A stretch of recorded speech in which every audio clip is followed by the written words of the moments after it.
It's Friday morning. இன்றைக்கி தான் வந்து பார்த்திங்கன்னா இந்த வீக்லேயே ஒரு ப்ராப்பரான கிளாஸ் இருக்கிற டே மாதிரி தோணுச்சு. இந்த வீக் வந்து பார்த்திங்கன்னா ஸ்கூலில் annual day, so rehearsal, half day class, annual day முடிஞ்ச அடுத்த நாள் வந்து பார்த்திங்கன்னா ஹாலிடே அப்படியே போயிடுச்சு. ஸோ இந்த வீக்லேயே வந்து பார்த்திங்கன்னா இன்றைக்கி தான் ஒரு ப்ராப்பரான கிளாஸ் ஃப்ரைடே அப்படின்னு மாதிரி தோணுச்சு. ஸோ இன்றைக்கி மார்னிங் பிரேக்ஃபாஸ்ட் வந்து கொஞ்சம் சிம்பிள் தான். ஆஃப்டர்நூன் லஞ்ச் வந்து பார்த்திங்கன்னா கொஞ்சம் ஸ்பெஷலாக தான் இருந்துச்சு. மார்னிங் வந்து பார்த்திங்கன்னா அம்மாட்ட கீ ரைஸ் வந்து கேட்டிருந்தோம். ஸோ கேரட்டெல்லாம் போட்டு சூப்பராக வந்து பண்ணி கொடுத்துருந்தாங்க. அதுக்கு மேட்சிங் வந்து பார்த்திங்கன்னா நார்மலைஸாக வீக்கெண்ட் வந்து பார்த்திங்கன்னா நான்வெஜ் கிரேவிஸ் ஏதாச்சும் தான் இருக்கும்.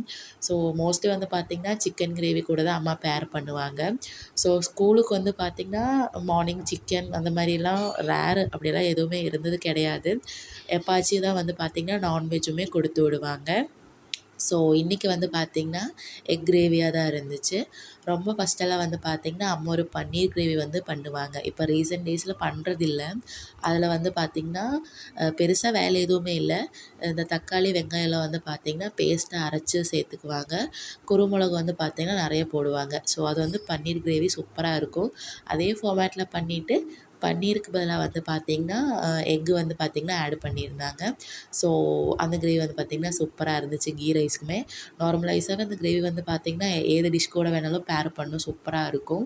அது வந்து பார்த்திங்கன்னா பண்ணிகிட்ருக்கும்போது அம்மா வந்துட்டு அப்படியே லஞ்சுமே பேக் பண்ணிட்டாங்க. மார்னிங் பிரேக்ஃபாஸ்ட்க்கு வந்து பார்த்திங்கன்னா ராகி தோசையாக தான் இருந்துச்சு. ஸோ அப்படி தோசையை ஊற்றிட்டு லஞ்சு வந்து பேக் பண்ணிகிட்ருந்தாங்க. அப்படி வந்து பார்த்திங்கன்னா ஸ்கூலுக்குமே கிளம்பியாச்சு. ஈவினிங் வந்து பார்த்திங்கன்னா வீட்டுக்கு வரும்போது நேற்றுலேருந்து வந்து பார்த்திங்கன்னா முன்னாடி இன்டர்லாக் வந்து போட்டுட்ருந்தாங்க. ஸோ மார்னிங் வந்து பார்த்திங்கன்னா ஆல்மோஸ்ட் முடிச்சுட்டாங்க. நாங்கள் ஸ்கூல் விட்டு வர்றதுக்குள்ளே ஃபுல்லாகவுமே போட்டாச்சு. சூப்பராக இருந்துச்சு. ஒரு நல்ல ஒரு வியூ கிடைச்ச மாதிரி இருந்துச்சு முன்னாடி இருந்து பார்க்கும்போது.